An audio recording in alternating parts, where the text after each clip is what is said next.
That isn't saying much, though, because complete crap is practically a staple in my life. Don't get me wrong, I lead a decent life. I work, I pay my taxes, my bills are paid on time. What little credit I have is good credit. I absolutely loathe my apartment, and I may not have some plush, high-paying job, but all in all, my life is comfortable. God knows I've endured far worse. I refuse to complain about things. Complaining is possibly the absolute most useless expenditure of energy known to mankind. I stopped complaining and feeling sorry for myself years ago, when I realized exactly how useless it was. Complaining wasn't going to change my circumstances, so I said to hell with it and just quit.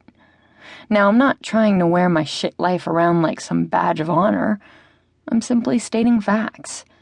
No one knows my story, not even Asswipe Sutton, and he's the only long-term relationship I've got going. I keep it like that purely out of convenience.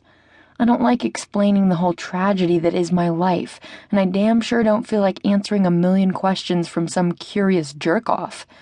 The last thing I expect, or want, is pity from others. I've had enough pity and condolences to last me 2 lifetimes. I work hard to keep things organized and simple. My life hasn't always been so agreeable, and I'm not proud of my past. However, I can say with complete confidence that I did what I had to do out of necessity. I may have stolen food or a drink from a gas station a time or two, but I make no apologies for that. Did I pay for those items? No. I rarely had 2 pennies to rub together.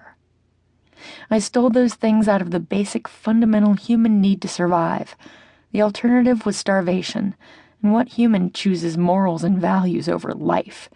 No one, that's who. Morals and values won't fill my stomach and hydrate my body, but stolen food and drink certainly will.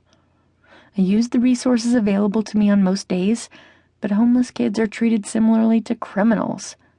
If I went to a shelter, I was usually tricked into staying put long enough so some lousy volunteer could call social services. Those schmucks would show up, I'd get crammed into the back of some government car and hauled off to a homeless kid's prison.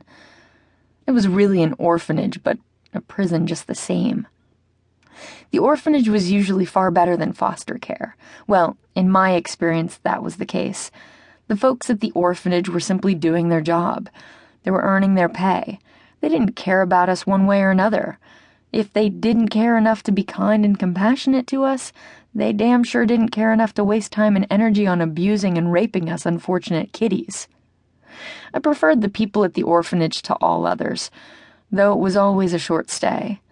They shuffled kids in and out of those doors just as quickly as they could. After the orphanage, I was usually placed with some foster family who couldn't care less. All of this is done out of charity, out of obligation to do the right thing. Is it really that damn difficult for people to see some kid on the street, even if that kid is better off fending for themselves there than in the crap place they came from? I suppose it messes with their heads and makes them all uncomfortable, so they'd rather those kids be placed somewhere out of sight and out of mind. That makes things easier for everyone, right? Wrong. Back then, I preferred being on the streets instead of fighting off sexual abuse in one of the many foster homes I went through. I wish people would stop being so damn charitable. What these volunteers don't get is that their fucking charity causes more damage than people like me can bear. All for what?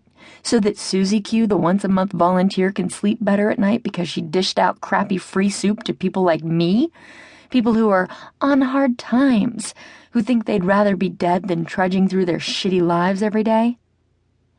The least people like Susie Q can do, in my opinion, is be honest about things. Don't stand in front of some kid who is exactly like I was, with pity written on your face, and tell them life will work out, that things will start to look up for them, that one day their luck will change. That kind of bullshit does nothing but give false hope. If my 25-year-old self went back and met 16-year-old me, I would have looked myself in the face with not 1 ounce of sadness and said, "Look, girl, you have a choice."